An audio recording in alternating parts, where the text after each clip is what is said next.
அமெரிக்க அதிபர் டிரம்புடனான மோதல் போக்கை தொடர்ந்து புதிய கட்சி தொடங்கும் முனைப்பில் இருக்கிறார் தொழிலதிபர் எலான் மஸ்க். தனக்கு சொந்தமான எக்ஸ் சமூக வலைதளத்தில் கருத்து கணிப்பு நடத்தியுள்ளார். அதில் அமெரிக்காவின் 80% நடுத்தர மக்களின் பிரதிநிதியாக புதிய கட்சியை உருவாக்குவதற்கான நேரம் வந்துவிட்டதா என்று கேள்வி எழுப்பியிருந்தார். அதற்கு 80%த்திற்கு மேலானோர் ஆம் என்று பதிலளித்துள்ளனர். வரி குறைப்பு தொடர்பான கருத்து வேறுபாட்டால் டிரம்பிற்கு எதிராக எலான் மஸ்க் திரும்பியுள்ளார். தான் உதவியிருக்காவிட்டால் அதிபர் தேர்தலில் டிரம்ப் தோற்றிருப்பார் என்று எலான் மஸ்க் கூறியிருந்தது குறிப்பிடத்தக்கது. கம்ப்யூட்டர், மொபைல் செயலி மூலம் உடனடி டெலிவரி வழங்கும் குவிக் காமர்ஸ் தொழில் 2027ற்குள் 1.5 லட்சம் கோடி முதல் 1.7 லட்சம் கோடி ரூபாய் வர்த்தக மதிப்பை அடையும் என்று கணிக்கப்பட்டுள்ளது.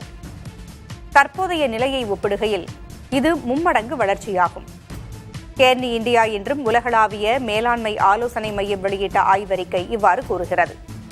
அந்த அறிக்கையின்படி தற்போது 7 லட்சம் பேர் வரை பணியமர்த்தியுள்ள இந்த துறை 2027க்குள் 13 லட்சம் பேர் வரை பணியில் அமர்த்தும். ஒவ்வொரு 1 கோடி ரூபாய் விற்பனைக்காகவும் குவிக் காமர்ஸில் 64 பேர் வரை வேலை செய்கிறார்கள்.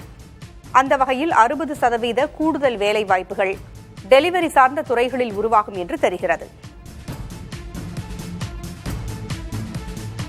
கலிபோர்னியாவின் முன்னாள் ஆளுநரும் நடிகருமான ஆர்னால்ட் உற்சாகம் இழந்த சுற்றுச்சூழல் ஆர்வலர்களை ஊக்கப்படுத்தினார். வியன்னாவில் நடைபெற்ற ஆஸ்திரிய உலக உச்சி மாநாட்டில் உரை நிகழ்த்திய அவர், அமெரிக்கா நிலக்கரி மற்றும் எண்ணெய் மட்டுமே எதிர்காலம் என்று இருக்கும்போது சுற்றுச்சூழலுக்காக போராடுவதில் என்ன பயன் இருக்கிறது என்று சிலர் என்னிடம் கேள்வி எழுப்புவர். இப்படியாக உலகம் முழுவதும் நம்மோடு உடன்படாதவர்கள் இருக்கின்றனர். இதற்கெல்லாம் புலம்பிக் கொண்டிருந்தால் வேலையாகாது. அதே நேரத்தில் நாமே எல்லா நேரங்களிலும் வேலை செய்து கொண்டிருக்க முடியாது. சில நேரங்களில் சுற்றுச்சூழல் பிரச்சினைகளை தீர்க்க மக்களும் முன்வர வேண்டும் என்று வலியுறுத்தினார்.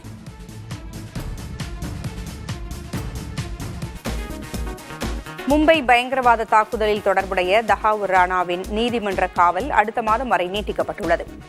டெல்லியில் உள்ள சிறப்பு நீதிமன்றத்தில் நீதிபதி சந்தர்ஜித் சிங் முன்பு காணொலி காட்சி வாயிலாக ராணா ஆஜர்படுத்தப்பட்டார். அப்போது ராணாவின் உடல்நலம் குறித்து அவரது வழக்கறிஞர் சந்தேகம் எழுப்பியதைத் தொடர்ந்து வரும் ஜூன் 9ஆம் தேதிக்குள் ராணாவின் உடல்நிலை குறித்த விரிவான அறிக்கையை சமர்ப்பிக்க அதிகாரிகளுக்கு உத்தரவு பிறப்பிக்கப்பட்டது. தொடர்ந்து ராணாவின் நீதிமன்ற காவலை ஜூலை 9ஆம் தேதி வரை நீட்டித்து நீதிபதி சந்தர்ஜித் சிங் உத்தரவிட்டார். பீகார் முதல்வர் நிதிஷ்குமார் தனது பொது நிகழ்வுகளில் மக்களுக்கு எதிர்பாராத ஆச்சரியங்களை ஏற்படுத்துபவராக திகழ்கிறார். தர்பங்காவில் நடந்த ஒரு அரசு விழாவில் அவர் உரையாற்றிய போது திடீரென்று துணை முதல்வர் மற்றும் பாஜக தலைவர் சாம்ராஜ் சௌத்ரியை நோக்கி, எங்கள் கட்சியின் துணை முதல்வர் வந்துள்ளார், எழுந்து நிற்கவும் என்றார். இதையடுத்து மேடையில் இருந்தவர்களும் பார்வையாளர்களும் எழுந்து வரவேற்றனர். இதேபோல் கடந்த வாரம் பிரதமர் மோடியின் வருகையின் போது நடைபெற்ற விழாவில் மக்கள் அனைவரும் எழுந்து நிற்க வேண்டும் என்று நிதிஷ்குமார் கேட்டுக் கொண்டார். இது பாஜக மீதான மரியாதையின் வெளிப்பாடு என்று அரசியல் பார்வையாளர்கள் சொல்கிறார்கள். ஆனால் தேர்தல் களம் அனல் பறக்கும் நிலையில் நிதிஷ்குமாரின் இந்த திடீர் செயல் விமர்சிக்கவும் படுகிறது. அயோத்தியில் உள்ள ராமர் கோவிலில் கடந்த ஆண்டு நடைபெற்ற ராம லல்லா பிரதிஷ்டை விழாவுக்கு பிறகு பக்தர்களின் பக்தி உணர்வை ஏமாற்றி நடந்த மோசடி தற்போது அம்பலமாகியுள்ளது. காசியாபாத்தில் வசிக்கும் அசீஷ் சிங் என்பவர் போலி இணையதளத்தை தொடங்கி இலவச பிரசாதம் வழங்கப்படும் என்ற பெயரில் இந்தியா மற்றும் வெளிநாடுகளிலிருந்து சுமார் 11 கோடி ரூபாய்க்கு பரிவர்த்தனை செய்துள்ளார். இதில் 4 கோடி ரூபாய் டெலிவரி கட்டணம் என்ற பெயரில் வசூலிக்கப்பட்டிருப்பது தெரியவந்துள்ளது. இதன் பின்னணியில் அமெரிக்காவிலிருந்து ஒருவர் திட்டம் தீட்டியதும் அவர் இந்தியா வந்து அயோத்தி கோயிலில் வழிபட்டதும் தெரியவந்துள்ளது. இது தொடர்பாக சைபர் கிரைம் காவல்துறையினர் வழக்கு பதிவு செய்து விசாரணை நடத்தி வருகின்றனர்.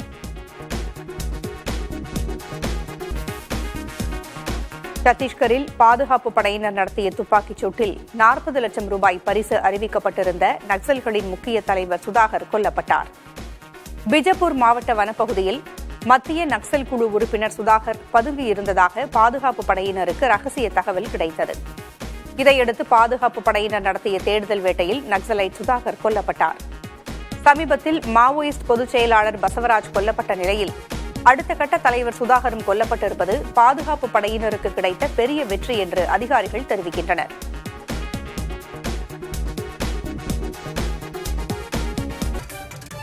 டிவிஎஸ் மோட்டார் நிறுவனத்தின் புதிய தலைவராக அந்த நிறுவனத்தின் தற்போதைய நிர்வாக இயக்குநர் சுதர்சன் வேணு அறிவிக்கப்பட்டிருக்கிறார். வரும் ஆகஸ்ட் 25ஆம் தேதி முதல் சுதர்சன் வேணு தலைவர் பொறுப்போடு நிர்வாக இயக்குநராகவும் செயல்பட உள்ளார். அதேபோல் அந்த நிறுவனத்தின் தற்போதைய தலைவர் சர் ரால்ஃப் பிஸ்பெத் நிறுவனத்தின் தலைமை வழிகாட்டியாக நியமிக்கப்பட உள்ளார். நகை கடன் கட்டுப்பாடுகளை இறுதி செய்யும் முன் சிறு கடன்தாரர் நலன்கள் கருத்தில் கொள்ளப்படும் என்று ஆர்பிஐ கவர்னர் சஞ்சய் மல்ஹோத்ரா உறுதியளித்துள்ளார். மதுரை எம்பி சு வெங்கடேசன் கடிதத்திற்கு பதிலளித்துள்ள அவர், தற்போது வெளியிடப்பட்டது நகல் விதிமுறைகளே என்றும் இது தொடர்பான மக்களின் ஆலோசனைகளும் பரிசீலிக்கப்பட்ட பின்னரே விதிமுறைகள் இறுதி செய்யப்படும் என்றும் தெரிவித்துள்ளார். பீகார் மக்களின் நலனுக்காக அல்ல, தனது மகனுக்காகவே ராஷ்டிரிய ஜனதா தள தலைவர் லாலு பிரசாத் யாதவ் அரசியல் செய்கிறார் என்று ஜன்சுராஜ் கட்சி நிறுவனரும் வியூக வகுப்பாளருமான பிரசாந்த் கிஷோர் விமர்சித்தார். லாலு பிரசாத்தின் மகன் தேஜஸ்வி யாதவ் 9ஆம் வகுப்பு கூட முடிக்காதவர் என்றும் அவரை பீகாரின் மன்னராக்கவே லாலு முயற்சிக்கிறார் என்றும் கூறினார். இது குற்றச்சாட்டு அல்ல, புகழ்ச்சியே. மகனுக்காக என்ன செய்வது என்று லாலுவிடமிருந்து நாம் கற்றுக்கொள்ள வேண்டும் என்றும் பிரசாந்த் கிஷோர் குறிப்பிட்டார். இந்தியாவில் ஐபோன் மற்றும் மேக்புக் பழுதுபார்க்கும் பணிகளுக்காக டாடா குழுமத்தோடு ஆப்பிள் நிறுவனம் கைகோர்த்துள்ளது. தைவானின் விஸ்ட்ரான் நிறுவனத்தின் கிளையான ஐசிடி சர்வீஸ் மேனேஜ்மெண்ட் சொல்யூஷன்ஸ் நிறுவனம் ஐபோன் மற்றும் மேக்புக் பழுதுபார்க்கும் பணிகளை இந்தியாவில் செய்து வந்த நிலையில் அந்த பணிகளை இனி டாடா நிறுவனம் மேற்கொள்ள உள்ளது. கர்நாடகாவில் ஏற்கனவே ஐபோன்களை அசம்பிள் செய்ய டாடா நிறுவனத்தின் வளாகம் இயங்கி வரும் நிலையில் அங்கு மதர் போர்டு மற்றும் திரை மாற்றுதல் போன்ற மேம்பட்ட பழுதுபார்க்கும் பணிகள் மேற்கொள்ளப்படும் என்றும் தெரிவிக்கப்பட்டுள்ளது. இளநிலை மருத்துவ படிப்புகளான MBBS, BDS படிப்புகளுக்கு இன்று ஆன்லைன் மூலம் விண்ணப்ப பதிவு தொடங்கியுள்ளது. இந்த ஆண்டு நீட் தேர்வு முடிவுகள் வெளியாவதற்கு முன்பாகவே இளநிலை மருத்துவ விண்ணப்ப பதிவு தொடங்கியுள்ளதால் தேசிய தேர்வு முகமையிடமிருந்து மாணவர்களின் மதிப்பெண்கள் பெற்றுக் கொள்ளப்படும் என மருத்துவத்துறை அமைச்சர் மா சுப்பிரமணியன் தெரிவித்துள்ளார். இதன் மூலம் விண்ணப்பிப்பது, விண்ணப்பங்களை சரிபார்ப்பது மற்றும் போலியான விண்ணப்பங்களை நிராகரிக்கும் பணிகளுக்கு வசதியாக இருக்கும் என தெரிவிக்கப்பட்டுள்ளது.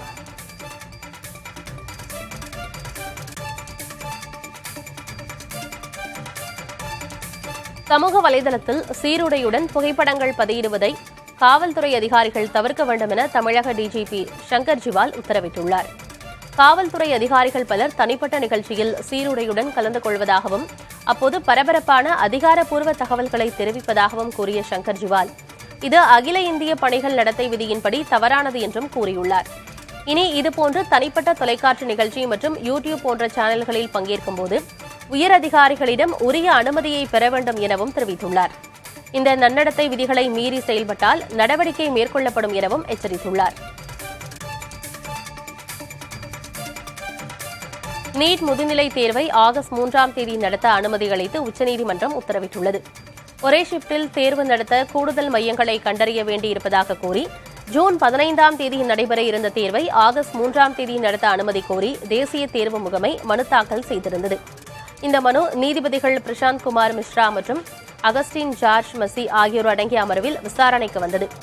அப்போது நீட் முதுநிலை தேர்வை ஆகஸ்ட் 3ஆம் தேதி நடத்த அனுமதி அளித்த உச்சநீதிமன்றம் போதிய கால அவகாசம் வழங்கியிருப்பதால் மீண்டும் கால அவகாசம் வழங்கப்படாது என திட்டவட்டமாக தெரிவித்துள்ளது. மின்சார துண்டிப்பு காரணமாக கடந்த மே 4ஆம் தேதி நடத்தப்பட்ட நீட் தேர்வை ரத்து செய்து மறுதேர்வு நடத்த கோரி 16 மாணவர்கள் தாக்கல் செய்த வழக்குகளை தள்ளுபடி செய்து சென்னை உயர்நீதிமன்றம் உத்தரவிட்டுள்ளது. வழக்கை விசாரித்த நீதிபதி 22 லட்சம் மாணவர்கள் தேர்வு எழுதியுள்ள நிலையில் மறுதேர்வு நடத்த உத்தரவிட்டால் அது தீவிர தாக்கத்தை ஏற்படுத்தும் என கூறி வழக்குகளை தள்ளுபடி செய்து உத்தரவிட்டார்.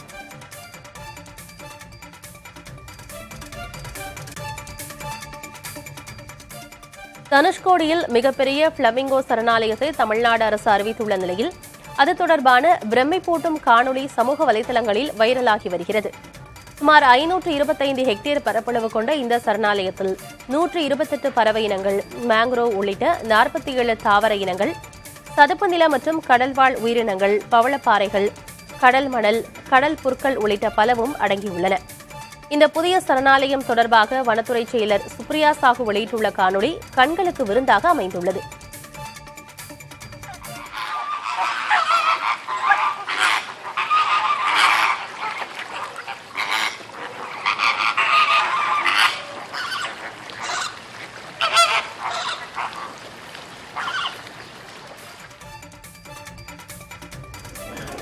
மாநில மொழி தொடர்பான பிரச்சினைகள் வங்கிகள் உள்ளிட்ட இடங்களில் எழுவதை அவ்வப்போது காண முடிகிறது.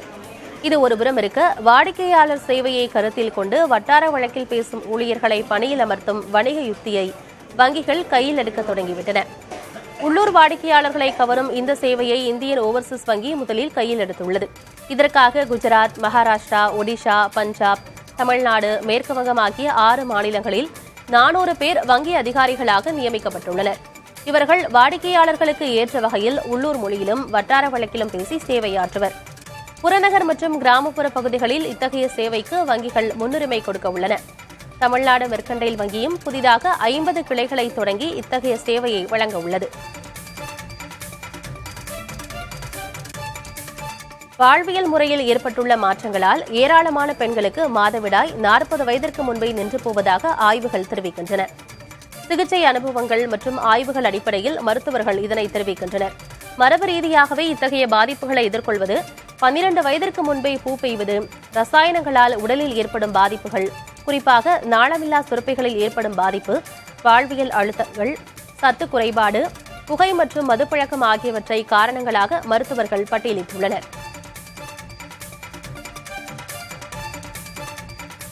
இந்தியாவில் கொரோனா வைரஸால் பாதிக்கப்பட்டோர் எண்ணிக்கை 5000-ஐ கடந்துள்ளது. நேற்று ஒரே நாளில் நாடு முழுவதும் 498 பேருக்கு கொரோனா பாதிப்பு இருப்பது உறுதிப்படுத்தப்பட்டுள்ளது.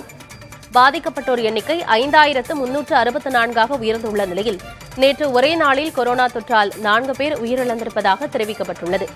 கேரளாவில் 2 பேரும், கர்நாடகா, பஞ்சாபில் தலா ஒருவரும் உயிரிழந்திருப்பதாக தெரிவிக்கப்பட்டுள்ளது. தமிழகத்தை பொறுத்தவரை நேற்று ஒரே நாளில் 8 பேர் கொரோனா வைரஸால் பாதிக்கப்பட்டுள்ளதாகவும் இறப்புகள் ஏதும் ஏற்படவில்லை என்றும் தெரிவிக்கப்பட்டுள்ளது. பெங்களூருவின் புதிய காவல் ஆணையராக மூத்த IPS அதிகாரி சீமன் குமார் சிங் நியமிக்கப்பட்டுள்ளார். பெங்களூரு பெருநகர பணிக்குழுவின் ADGP-யாக இருந்த அவரை மாநகர காவல் ஆணையராக பணிமாற்றம் செய்து கர்நாடக அரசு உத்தரவிட்டுள்ளது. பெங்களூருவில் RCB அணியின் வெற்றி கொண்டாட்டத்தின் போது கூட்ட நெரிசலில் சிக்கி 11 பேர் உயிரிழந்த விவகாரத்தில் அலட்சியமாக இருந்ததாக கூறி பெங்களூரு காவல் ஆணையர் தயானந்தாவை மாநில முதல்வர் சித்தராமையா பணியிடை நீக்கம் செய்திருந்தார். அதன் தொடர்ச்சியாக தற்போது புதிய காவல் ஆணையர் நியமிக்கப்பட்டுள்ளார்.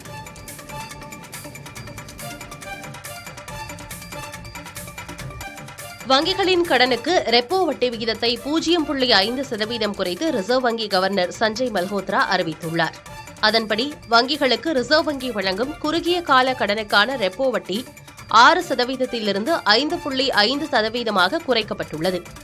மும்பையில் நடைபெற்ற நிதிக் கொள்கை சார்ந்த ரிசர்வ் வங்கியின் கூட்டத்தில் இந்த அறிவிப்பு வெளியிடப்பட்டுள்ளது. இந்த அறிவிப்பால் வீடு, வாகனங்கள் மற்றும் கார்ப்பரேட்டுகளுக்கான வட்டி குறைய வாய்ப்புள்ளதாக கூறப்படுகிறது. எதிர்பார்த்ததை விட அதிகமாக வட்டி விகிதத்தை ரிசர்வ் வங்கி குறைத்ததாக பொருளாதார நிபுணர்கள் கருத்து தெரிவிக்கும் நிலையில், ரெப்போ வட்டி விகிதம் குறைந்தாலும் மக்களின் கடனுக்கான வட்டியை வங்கிகள் குறைப்பதில்லை என வங்கி ஊழியர் சங்கம் கவலை தெரிவித்துள்ளது. பாகிஸ்தானில் ஏற்பட்ட வெடிவிபத்தில் சிக்கி முன்னாள் அமைச்சர் உயிரிழந்தார். கைபர் பக்துன்குவா மாகாணத்தில் வசித்து வந்த நவாஸ் ஷெரீஃபின் பாகிஸ்தான் முஸ்லீம் லீக் கட்சியைச் சேர்ந்த அப்பாஸ் கான் அப்ரிடியின் வீட்டில் எரிவாயு கசிவு ஏற்பட்டதாக கூறப்படுகிறது. அதனால் ஏற்பட்ட வெடிவிபத்தில் சிக்கி அப்ரிடி உள்ளிட்ட 3 பேர் படுகாயமடைந்தனர். தொடர்ந்து மருத்துவமனைக்கு அழைத்துச் செல்லப்பட்ட நிலையில் அப்ரிடி சிகிச்சை பலனின்றி உயிரிழந்தார். இதுகுறித்து காவல்துறையினர் விசாரணை மேற்கொண்டு வருகின்றனர். 2025ஆம் ஆண்டின் பேரிடர் அபாய குறைப்புக்கான ஐநாவின் சசகாவா விருதை இந்திய வானிலை ஆய்வு மையம் பெற்று சாதனை புரிந்துள்ளது. இந்திய வானிலை ஆய்வு மையத்தின் இயக்குநர் ஜெனரல் மிருத்யுஞ்சய் மொஹபத்ரா இந்த விருதை பெற்றுள்ளார். உலகளாவிய பேரிடர் அபாய குறைப்பு முயற்சி, துல்லியமான புயல் கணிப்புகள் மூலம் ஏராளமான உயிர்களை காப்பாற்றியது என வானிலை துறையில் மொஹபத்ரா ஆற்றிய பங்களிப்பை கௌரவித்து இந்த விருது வழங்கப்பட்டுள்ளது. இந்த ஆண்டில் இந்திய வானிலை ஆய்வு மையம் 150வது ஆண்டு நிறைவை கொண்டாடும் நிலையில் இந்த விருது கூடுதல் சிறப்பாக பார்க்கப்படுகிறது.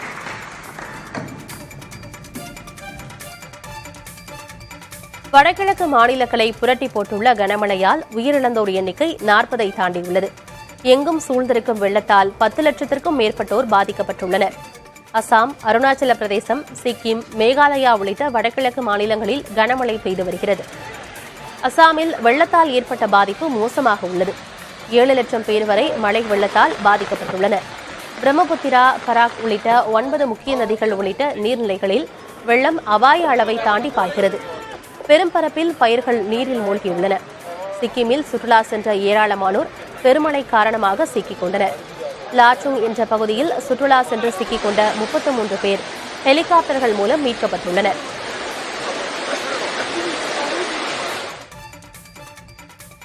ஓய்வு பெற்ற நீதிபதி MS ஜனார்த்தனம் மறைவுக்கு முதலமைச்சர் மு.க. ஸ்டாலின் இரங்கல் தெரிவித்துள்ளார். நீதியரசர் MS ஜனார்த்தனம் அவர்கள் மறைவுற்ற செய்தியறிந்து மனம் வருந்தினேன். அவர்களின் மறைவு நீதித்துறைக்கு மட்டுமின்றி சமூக நீதி கருத்தியல் தளத்தில் இயங்கும் அனைவருக்கும் ஈடு செய்ய முடியாத பேரிழப்பாகும். அவரை இழந்து வாடும் குடும்பத்தினர், உறவினர்களுக்கு ஆழ்ந்த இரங்கலையும் ஆறுதலையும் தெரிவிப்பதாக தனது இரங்கல் குறிப்பில் முதல்வர் ஸ்டாலின் குறிப்பிட்டுள்ளார். உலக சைக்கிள் தினம் மற்றும் உலக சுற்றுச்சூழல் தினங்களையொட்டி SRM பப்ளிக் பள்ளி சார்பில் சைக்கிள் பேரணி நடைபெற்றது. உலக சைக்கிள் தினம் ஜூன் 2ஆம் தேதியும் உலக சுற்றுச்சூழல் தினம் ஜூன் 5ஆம் தேதியும் கடைபிடிக்கப்பட்டன. இந்த தினங்களின் முக்கியத்துவத்தை உணர்த்தும் வகையில் SRM பப்ளிக் பள்ளி சார்பில் விழிப்புணர்வு சைக்கிள் பேரணி நடைபெற்றது. பள்ளியிலிருந்து தொடங்கிய சைக்கிள் பேரணி கூடுவாஞ்சேரி பேருந்து நிலையம் வரை நீடித்தது.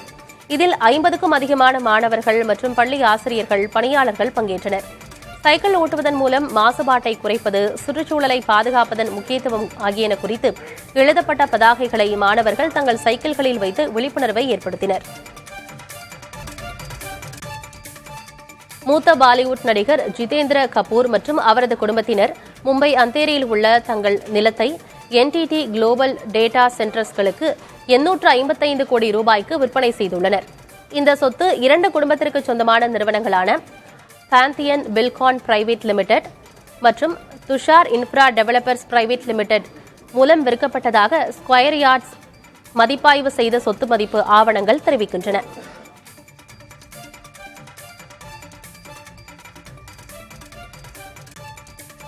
பக்ரீத் பண்டிகையொட்டி கோவை குனியமுத்தூரில் ஜாக் கமிட்டி சார்பில் பக்ரீத் சிறப்பு தொழுகை நடைபெற்றது. இதில் ஆயிரக்கணக்கான இஸ்லாமியர்கள் பங்கேற்று தொழுகை செய்தனர். புத்தாடை அணிந்து ஒருவருக்கொருவர் வாழ்த்துக்களை பரிமாறிக்கொண்டனர். மேலும் ஆடு மாடு பலியிட்டு இறைச்சியை 3 பங்குகளாக பிரித்து நண்பர்கள், உறவினர்கள், ஏழைகளுக்கு கொடுக்கும் நிகழ்வும் நடைபெற்றது.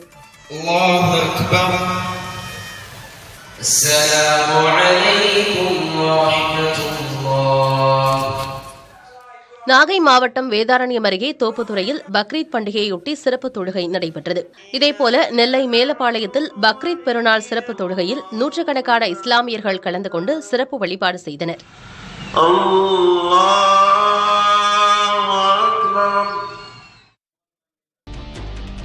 திமுக சார்பில் 4 மாநிலங்களவை உறுப்பினர் பதவிக்கு போட்டியிடும் 3 வேட்பாளர்கள் மற்றும் மக்கள் நீதி மய்யம் தலைவர் கமல்ஹாசன் ஆகியோர் தங்கள் வேட்பு மனுக்களை தாக்கல் செய்தனர்.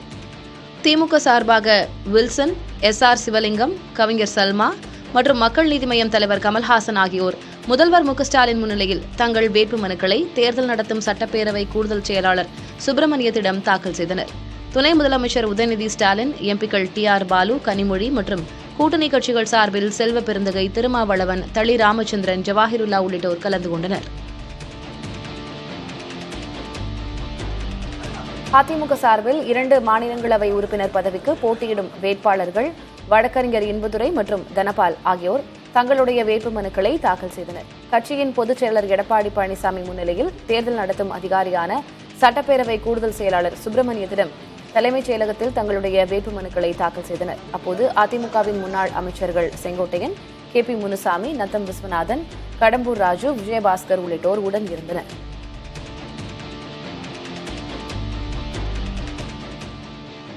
மத்திய உள்துறை அமைச்சர் அமித்ஷா வரும் 8ஆம் தேதி மதுரை வருவதையொட்டி மதுரை விமான நிலையத்தில் பாதுகாப்பு ஆலோசனை கூட்டம் நடைபெற்றது. டெல்லியிலிருந்து சிறப்பு விமானம் மூலம் நாளை இரவு 8:30 மணி அளவில் மதுரை வரும் அமித்ஷா பின்னர் சிந்தாமணி சுற்றுச்சாலையில் உள்ள தனியார் ஓய்வு விடுதியில் தங்குகிறார். 8ஆம் தேதி காலை மதுரை மீனாட்சி அம்மன் கோயிலில் சாமி தரிசனம் செய்யும் அமித்ஷா பின்னர் ஒத்தக்கடையில் நடைபெறும் பாஜக தென் மாவட்ட நிர்வாகிகள் கூட்டத்தில் பங்கேற்கிறார்.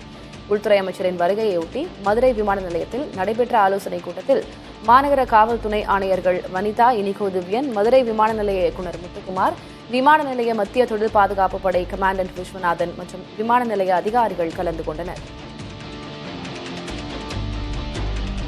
தொகுதி மறுசீரமைப்பு தொடர்பாக புலிவருது என்று பூச்சாண்டி காட்டும் வேலையைத்தான் ஸ்டாலின் தொடர்ந்து செய்கிறார் என அதிமுக பொதுச்செயலர் எடப்பாடி பழனிசாமி விமர்சனம் செய்துள்ளார். இது தொடர்பாக தனது எக்ஸ் தளத்தில் பதிவிட்டுள்ள அவர், தமிழ்நாட்டு மக்கள் தொகுதி மறுசீரமைப்பு மற்றும் இந்தி திணிப்பு குறித்து தெளிவான மனநிலையில் இருப்பதாகவும் திமுக ஆட்சியில்தான் வேலைவாய்ப்பு, பெண்களுக்கு பாதுகாப்பு இல்லாமல் மக்கள் அவதிப்படுவதாகவும் குற்றம் சாட்டினார்.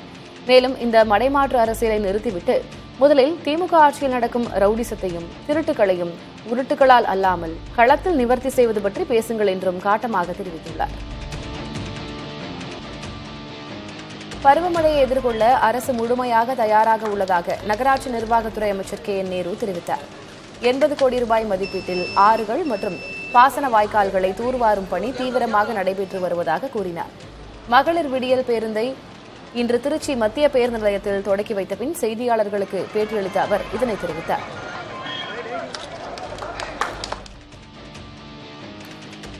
காஞ்சிபுரம் மாவட்டம் படப்பையில் 26.65 கோடி ரூபாய் மதிப்பீட்டில் கட்டப்பட்ட புதிய மேம்பாலத்தை நெடுஞ்சாலைத்துறை அமைச்சர் ஏவ வேலு திறந்து வைத்தார்.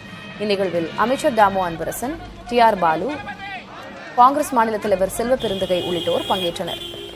ஸ்ரீபெரும்புதூர், ஒரகடம் ஆகிய சிப்காட் தொழிற்பூங்காவில் செயல்படும் தொழிற்சாலைகளுக்கு ஏராளமான வாகனங்கள் வந்து செல்லும் நிலையில் படப்பை பஜார் பகுதியில் ஏற்படும் போக்குவரத்து நெரிசலை தவிர்க்க 750 மீட்டர் தொலைவிற்கு புதிய மேம்பாலம் கட்டப்பட்டுள்ளது. திருவண்ணாமலை மாவட்டம் செய்யாறு நகராட்சி அலுவலகம் முன்பு புதிய மின்தகன மேடை அமைக்க எதிர்ப்பு தெரிவித்து ஆர்ப்பாட்டம் நடைபெற்றது. செய்யாறு புனித வியாகுல அன்னை ஆலயம் மற்றும் RCM பள்ளி பின்புறம் நகராட்சி நிர்வாகம் சார்பில் புதிய மின்தகன மேடை அமைக்க இடம் தேர்வு செய்துள்ளதாக கூறப்படுகிறது. இதனை அறிந்த பள்ளி நிர்வாகம் மற்றும் சுற்றியுள்ள தெருக்களைச் சேர்ந்த பொதுமக்கள் மின்தகன மேடை அமைக்க எதிர்ப்பு தெரிவித்து கண்டன ஆர்ப்பாட்டம் நடத்தினர். பொதுமக்களிடம் கருத்து கேட்பு கூட்டம் மற்றும் சுற்றுச்சூழல் அனுமதி பெற்ற பிறகே கொடுங்கையூரில் எரிவுலை திட்டம் செயல்படுத்தப்படும் என்று சென்னை மாநகராட்சி அறிவித்துள்ளது. கொடுங்கையூர் குப்பை கிடங்கில் தினசரி 2500 டன் குப்பை கொட்டப்படுகிறது. இதில் 1248 கோடி ரூபாய் மதிப்பில் 75 ஏக்கர் பரப்பளவில் குப்பையிலிருந்து மின்சாரம் தயாரிக்கும் எரிவுலை திட்டத்துக்கு சென்னை மாநகராட்சி மன்ற கூட்டத்தில் அனுமதி அளிக்கப்பட்டது. டன் கணக்கில் குப்பையை எரித்து மின்சாரம் தயாரிக்கும் போது புகை, சாம்பல் துகள்கள் மூலம் பாதிப்பு ஏற்படும், மக்கள் வாழ தகுதியற்ற பகுதியாக மாறும் என வடசென்னை குடியிருப்போர் நலச்சங்கங்களின் கூட்டமைப்பினரும் பல்வேறு அரசியல் கட்சியினரும் போராட்டங்களை நடத்தி வருகிறார்கள். இந்நிலையில் வடசென்னை குடியிருப்போர் நலச்சங்கங்களின் கூட்டமைப்புக்கு கடிதம் எழுதியுள்ள சென்னை மாநகராட்சி திடக்கழிவுகளிலிருந்து வெளியாகும் கழிவுகள் அறிவியல் முறையில் சுத்திகரிப்பு செய்து அகற்றப்படும் என்றும் வெளியாகும் சாம்பல் எந்த மறுமுறையில் சுத்திகரிப்பு செய்யப்பட்டு அகற்றப்படும் என்றும் விளக்கம் அளித்துள்ளது. கொடுங்கையூரில் எரிவுலை அமைக்கும் திட்டப்பணிகள் பொதுமக்களின் கருத்து கேட்பு கூட்டம் நடத்தி சுற்றுச்சூழல் அனுமதி பெற்ற பின் மேற்கொள்ளப்படும் என கூறப்பட்டுள்ளது.